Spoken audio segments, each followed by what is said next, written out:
No wonder no one believes Justin Baldoni harassed Blake Lively. 3 signs indicated that she was more proactive. Initially, Blake Lively only accused Justin Baldoni of defaming her reputation. Recently, she has listed dozens of allegations against him. For example, Baldoni had lived a kiss with Blake Lively in a movie. He entered her trailer without permission while she was breastfeeding her baby. However, people started to find the whole situation suspicious.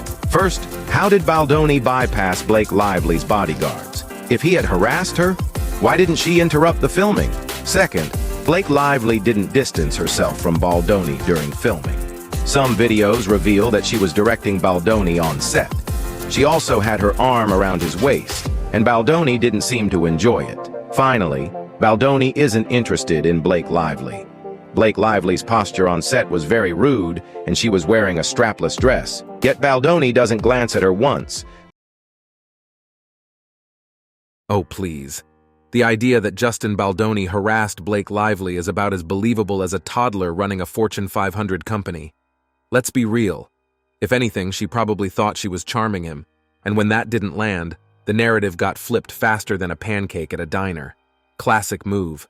And then comes Ryan Reynolds, sharp as ever, picking up on the vibes. You can practically see the scene. Lively, realizing she's miscalculated, scrambles to shift the story. Baldoni, probably just standing there being nice, becomes the scapegoat. It's almost impressive how fast that pivot happens. But come on, nobody's buying it. If Blake really felt like she was being sexually harassed, some of her behavior didn't really add up to that with how comfortable she felt with Justin and the way that she spoke to him. That's not to say that you have to behave like the perfect victim if you are victimized, if you're hurt, but it strains credulity, as we always say. It adds context to these very black and white scenarios that she painted for us. It makes you wonder, if you really felt so victimized and so harassed by someone, would you ask them into your trailer while you're breastfeeding? Would you say, hey, I'm pumping, come in, let's run lines late at night? It paints a very different picture of how safe or unsafe she felt around him. Right. Look who's back trying to resurrect Me Too like it's some kind of vintage trend. Blake Lively and her ilk, clinging desperately to a movement that's lost all its steam. Newsflash, it's not 2018 anymore, and people aren't buying these conveniently vague sob stories wrapped in victimhood. The public's collective patience for questionable accusations has run out. There was a time when the slightest whiff of an allegation could torch a man's entire career. But now, people are smarter, savvier, and frankly tired of the witch hunts. The movement started with real, important stories, but when every awkward interaction suddenly became harassment, the credibility tanked. And now, too late to revive that circus.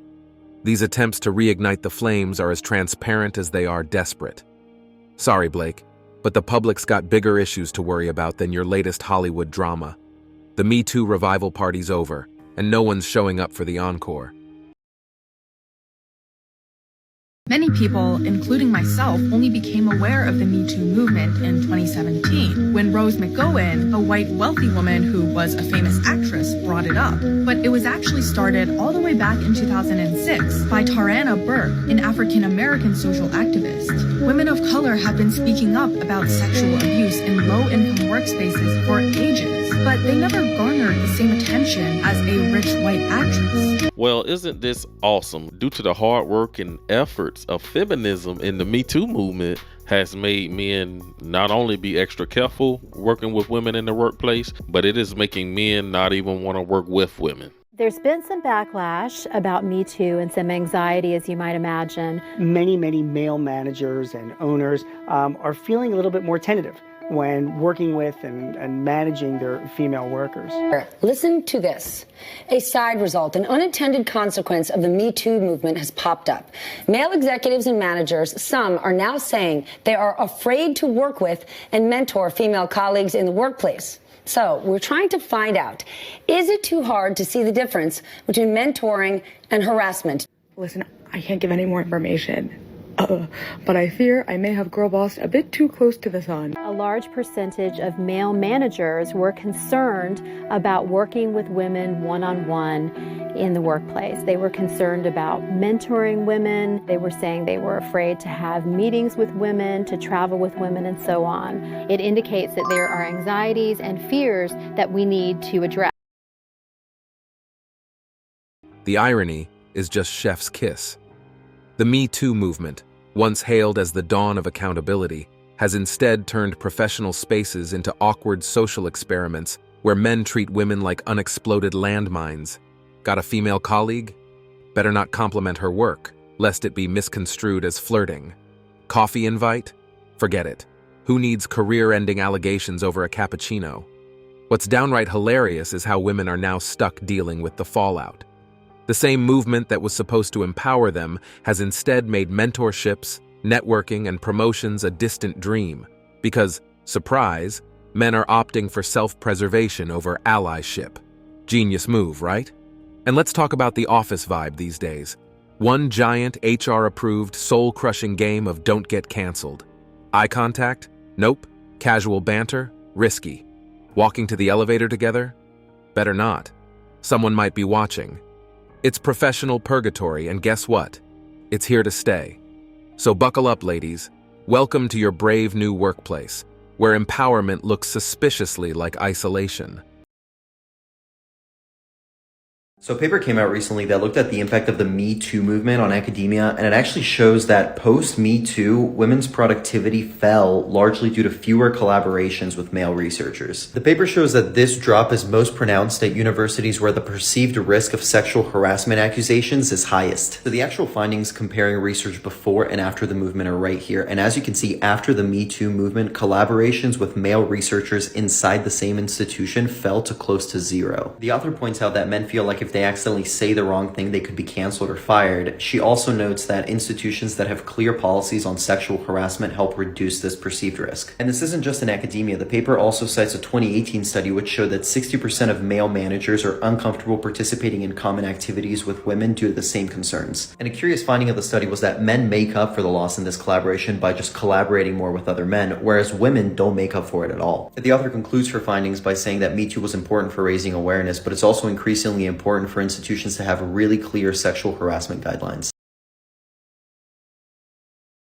The modern workplace, a veritable minefield where hello is a career death wish and nice work on that presentation might as well be a marriage proposal. It's truly remarkable any productivity happens at all when everyone's playing a never-ending game of don't offend or die trying. And honestly, who can blame men for sticking to their bros? Why engage with female colleagues when the risk-to-reward ratio is about as appealing as swimming with sharks in meat-scented swim trunks? Better to keep your head down, talk football, and avoid elevator rides with women altogether. Survival of the most paranoid, right? But wait, it gets even better. When a man has the audacity to speak up about being harassed by a woman, cue the laughter and skepticism. He's weak, he's exaggerating, he's just misunderstanding her friendliness. Meanwhile, she's practically hailed as quirky. The double standard is laughably grotesque. The Me Too movement has become big enough to encompass everything, and diffuse enough to risk becoming nothing at all. As it descends the ladder from rape to bad dates, it's becoming a category big enough to be meaningless. 4 months ago, we learned the shocking news about Harvey Weinstein. Soon after, we heard about more monsters in everyday places. The Me Too hashtag took off and a movement was formed. More women came forward, more powerful men were fired. But just as quickly, some men were unfairly caught in the crossfire. Matt Damon said that groping someone's butt was different from sexually molesting a child. The mob said he was callous, misinformed, and part of the problem. An anonymous woman described a disappointing date with Aziz Ansari, and suddenly, bad hookups were added to the list. Some women said the problem was the male power structure itself, and soon smashing the patriarchy was added to the long list of goals. It seemed that almost every woman had some kind of experience or goal that she wanted to add to the agenda, No problem was too small or too vague to be included, so long as a man was to blame. The women's movement in America began at the Seneca Falls Convention in 1848, and it also included a long list of goals. Soon enough, leaders focused on one goal: suffrage. It was a reckoning, a watershed moment, and it changed the country forever. If Me Too is going to change America, it needs to focus on its original and most serious goal: ending the kind of workplace sexual harassment that has plagued women ever since they entered the workforce. And women aren't immune to the fallout either. Even they're side-eyeing each other now, wondering if hiring the attractive new grad will bring drama rather than dividends. The result? Workplace camaraderie takes a nosedive, and trust becomes a relic of the past. But hey, at least we've got outrage culture to keep things interesting. It's poetic justice at its finest. After all the moral grandstanding and finger-pointing, we're finally seeing some women tiptoe through the very minefield they helped create. Turns out it's a lot less fun when the spotlight swings back around, isn't it? Welcome to the brave new world, where HR is basically a full-time crisis management center and every interaction feels like a legal deposition in the making. Now even women aren't safe. Gasp! The same professional spaces they wanted to revolutionize are now awkward dystopias of side eyes and polite nods from male colleagues who'd rather chew glass than risk a one-on-one meeting. The irony is downright delicious. Push hard enough, and suddenly everyone's playing defense. Enjoy the new status quo, ladies. Careful what you wish for. And that's it for today on Sigma Traits. Make sure you hit that like button, smash that subscribe button, and don't forget to ring that notification bell. Support this channel through membership. You can also support through PayPal, link in the description. Let us know your thoughts in the comments below. See you all tomorrow.